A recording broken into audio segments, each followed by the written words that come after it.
I'm really excited to be here. I'm really excited that you guys are here.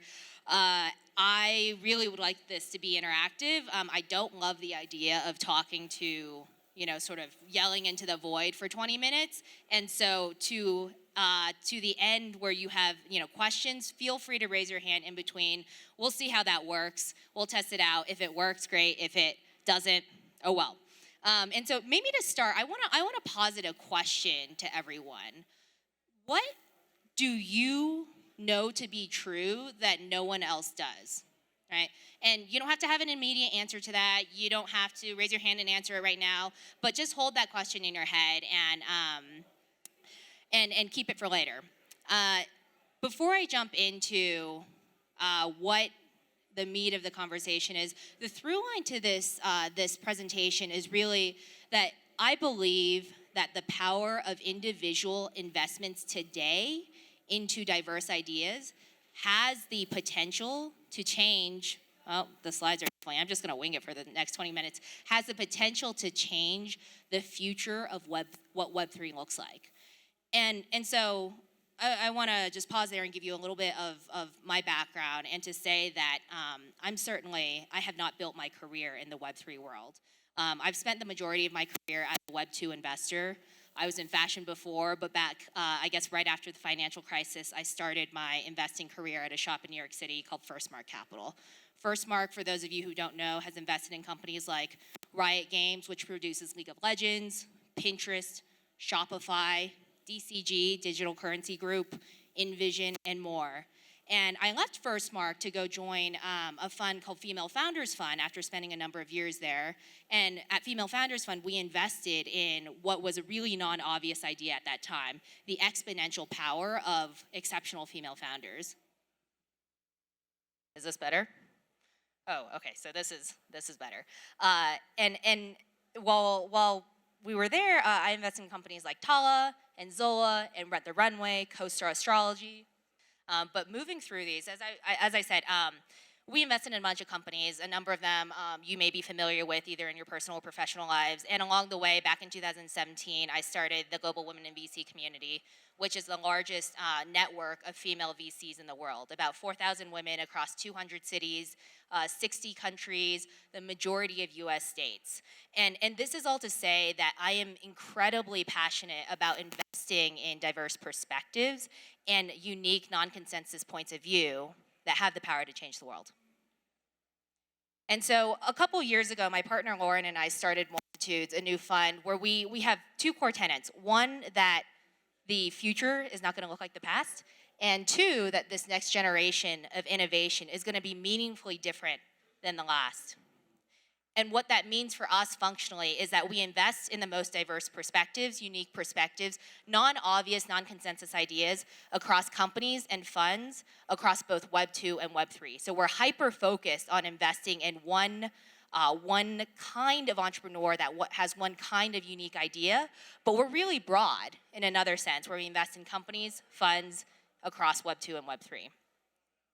But I'm not really here to talk about Multitudes. I'm actually really here to talk about how Web3 has enabled all of us to be individual investors. This is a snapshot of the last 30 years of internet and smartphone and I guess ETH usage. The big blue line is the number of internet users worldwide. The squiggly red line is the number of smartphone users worldwide. And the little yellow line down there is the number of ETH wallets worldwide. And so if you look at that, you're like, oh, the yellow thing is really small compared to the blue thing, right? But when I look at that, that means that we're in the really early innings of what could be the future of Web3 and crypto. And what it also means is that we have this incredible opportunity right now to change the culture and create the culture of what Web3 could be. So before I talk about your own superpower as an investor and how you can invest in the diversity of your ideas, this is somewhat of a simplistic heuristic on how to invest. There's a spectrum, right? There's things that seem like a bad idea. There's things that seem like a good idea. There's a spectrum of things that are bad ideas and then are good ideas. And in the bottom right, don't do this. right? Not a good idea, not a good use of time or money. Bottom left, those are rugs. Don't do those either. Top right, this is where a lot of people think they have alpha, right? Seems like a good idea, is a good idea. Everyone rushes in. You might make a little bit of money, but the challenge there is that the thing that you think is a good idea, everyone else does too, right? So it's not non-consensus, and therefore it's oftentimes more expensive, right? And hotter than it should be. And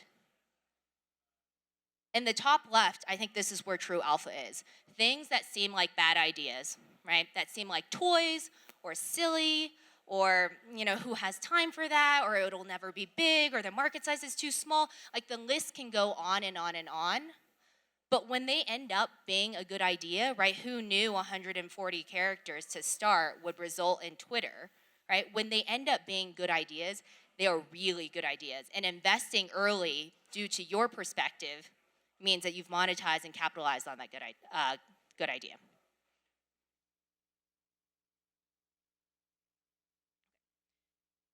And so before we jump into what's happening in Web3, this is sort of the linear version of what's happening in the old world, right? In the old world of investing, things went from the top down and then from the bottom up. That means that limited partners invested in funds, that invested in companies, that provided products or services to consumers or customers broadly, and you would pay the company's money or use their product or spend time on it, right? And that value would accrue back up to the company, which then would accrue back up to the fund, which then would accrue back up to the limited partnerships or the institutional investors of the world. And that's not wrong, right? We've seen the benefits, I think, of venture capital over the many years, many decades that it's been a business. But what that means, though, is that the flow of capital, right, is titrated in such a way that only the people who control that capital get to decide what is investable or good and what is not investable or not as great. And what that also means that in the Web 2 world is that the endpoints that create value, right, value creation, that doesn't necessarily correspond to the nodes that have value capture. The opportunity that you see in Web3 is that value creation, the points that create value, they can also capture the value that they create. So in this new world, the sort of creator, capital, and community ecosystem exists symbiotically, and they exist in such a way that you don't have to be one or the other. Oftentimes there's overflow between all these different systems. And so going back to this point of what do you know to be true that no one else does, right? The hot take that Sean, who was just on the panel earlier, had asked, like the thing that you think, like that your friends are like, oh, I don't know, right? Or your colleagues are like, oh, I don't know, that you know in your heart of hearts is gonna happen. Like that is where your alpha is. And so what this means, though, is that our networks are a function of circumstance and choice, right? Our networks and our lived experiences create the opportunities that we see that no one else does. And the choice to invest in our networks today creates the changes that we want to see in the future. When you think about investing in diverse ideas as an individual, one of the other realities of Web3 now is that investing is not just capital, right? Investing is more than capital. It's time, it's attention, it's influence, it could be more. And that more, I can't tell you what that is, right? Because it's gonna be different from me to you, to you, to you, as a function of who we are and also who we're not. And so going back to this chart, we're still at the yellow line there. It's still pretty small. But if you zoom in on it, the curve is steep. And this is why I think there's an opportunity today, right? And it's in fact imperative to exercise this opportunity today to invest in the diversity that you want to see in the world. The chance that we can change the culture of the internet, the culture of mobile, is not super high because of the massive amount of users there. But the chance for us to create a new culture and a new design around investing in the ideas that in a Web3 linear environment wouldn't seem interesting to the folks controlling the capital, that's the opportunity that exists today. Thank you.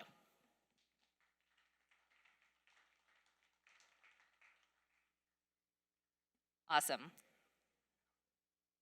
I've, I'm looking at you. I think I have a couple of minutes, right? Yes, I do want Q&A. All right.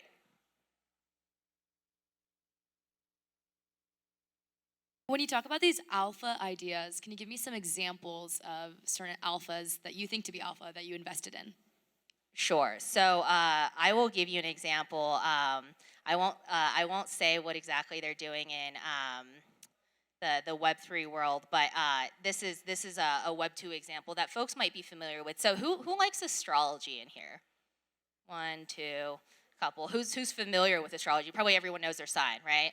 It's like, yeah, I'm a Scorpio, or it's Aquarius season, or what have you. Astrology is an area that very few VCs would invest in, right? They're like, oh, that seems like snake oil, or a trick, or a way to get people to buy the newspaper. I a couple years ago invested in a company called CoStar Astrology that is a very popular app for people to find their. I see a couple of users probably in the audience to find not just learn more about themselves, but to find connectivity with other people. And I say this right now because this is the proof point of when I invested. It was not a popular idea, right? It was seen as a toy, a trick, something that was a flash in the pan, something that would, the culture would pass by, right? And fast forward to today, they're the most widely used astrology app in the world. And so it's an example of believing in something that, of course, other people did, right? But when you think about the things that were unique to me, like being a venture capitalist, believing in that space, that was an idea that I had that very few other people had. And so I would encourage you to think about, okay, well, what is unique about me, and what are the intersections, right, of the Venn diagrams of the places that you have built community in, the ways that you live, right, that enable you to have that idea that you're like, that's going to be true, and no one else believes in it yet.